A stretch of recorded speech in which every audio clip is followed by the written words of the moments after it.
सितम ढाहेलू, किरिया कसम खैलू फिर भी सितम ढाहेलू। दिल के तुराइए जानू बोल का तू चाहेलू, दिल के तुराइए जानू बोल का तू चाहेलू। प्यार पवित्र हमार बोल का तू थाहेलू, प्यार पवित्र हमार बोल का तू थाहेलू।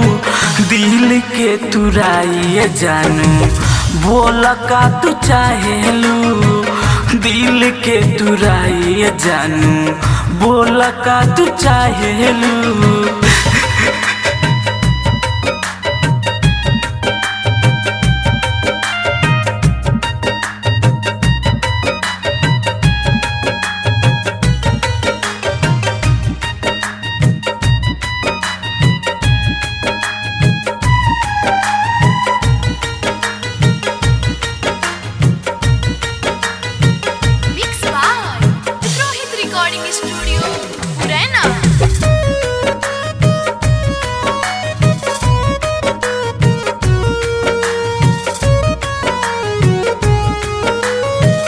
चारू ओर धुआं धुआं लागे अन्हार हो, सभे कहे प्यारे अमर फिर भी गइल हार हो, फिर भी गइल हार हो।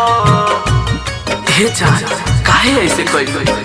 चारू ओर धुआं धुआं लागे अन्हार हो, सभे कहे प्यारे अमर फिर भी गइल हार हो।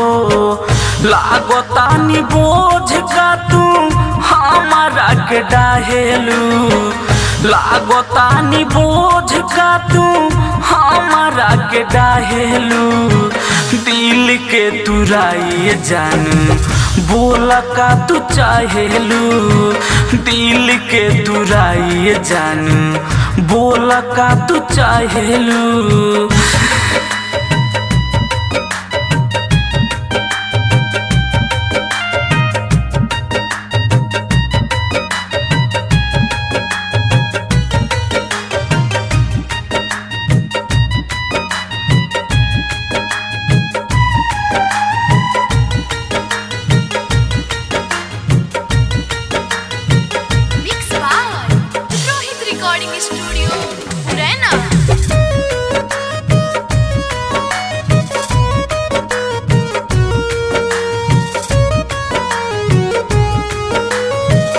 जिंदगी में हमारा तू तो बन के अइलू जान हो, मीठी मीठी बोली बोल के ले लिहलू जान हो, ले लिहलू जान। अरे ए बेवफा अब कैसे विश्वास करी प्यार पर? जिंदगी में हमारा तू तो बन के अइलू जान हो, मीठी मीठी बोली बोल के ले लिहलू जान हो। यादव रोहित के ऊपर सितम काहे ढाहेलू, राइटर मुकुल पर सितम काहे ढाहेलू। दिल के तुराइए जानू बोल का तू चाहेलू, दिल के तुराइए जानू बोल का तू चाहेलू।